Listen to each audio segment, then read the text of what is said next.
Amerika Serikat menangkap Presiden Venezuela Nicolas Maduro bersama istrinya Cilia Flores dalam sebuah operasi militer pada Sabtu 3 Januari 2026. Penangkapan ini terjadi setelah serangkaian ledakan mengguncang ibu kota Caracas pada dini hari. Pemerintah Venezuela langsung mengerahkan militer dan menetapkan status darurat nasional. Aksi tersebut disebut sebagai puncak kampanye panjang Amerika Serikat dalam perang melawan narkoba yang menargetkan elit kekuasaan Venezuela. Lantas, siapakah Nicolas Maduro?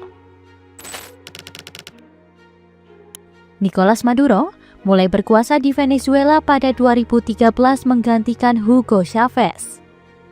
Ia mengklaim memenangkan pemilihan presiden pada 2018 dan 2024, meski hasilnya banyak dikecam komunitas internasional karena dianggap syarat kecurangan. Pada Januari 2025, Maduro dilantik untuk masa jabatan ketiga, menjadikannya berkuasa hingga 18 tahun melampaui masa pemerintahan Chavez. Mantan sopir bus berusia 63 tahun ini sebelumnya pernah menjabat sebagai anggota parlemen, menteri luar negeri, dan wakil presiden, meski sejak awal dinilai kurang memiliki karisma politik.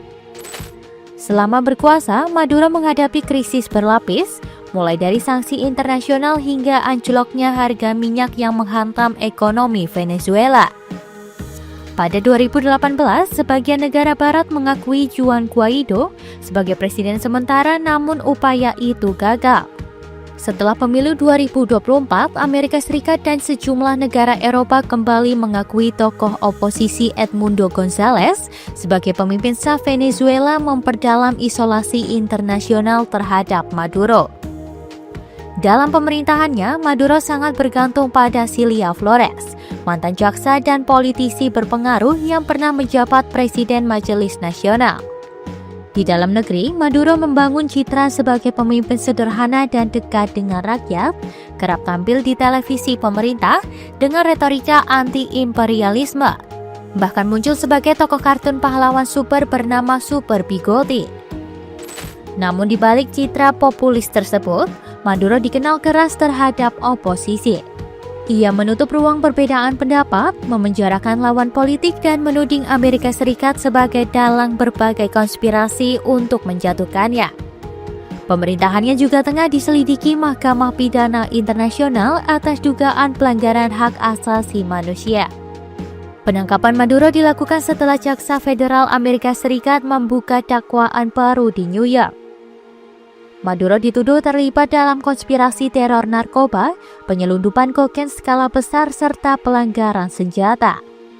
Dakwaan menyebut selama lebih dari 2 dekade, Maduro dan lingkaran terdekatnya diduga memanfaatkan lembaga negara untuk menyelundupkan bertonton kokain ke Amerika Serikat. Jaksa menuduh Maduro dan Cilia Flores bekerja sama dengan jaringan narkoba internasional, bahkan menyelundupkan kembali kokain yang sebelumnya disita aparat Venezuela. Amerika Serikat juga menuding adanya kelompok bersenjata yang dilindungi negara untuk menjaga operasi narkoba tersebut, termasuk melakukan penculikan dan pembunuhan.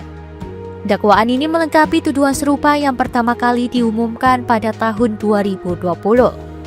Maduro sebelumnya membantah semua tuduhan dan menyerukan dialog hingga akhirnya ditangkap dalam operasi militer Amerika Serikat.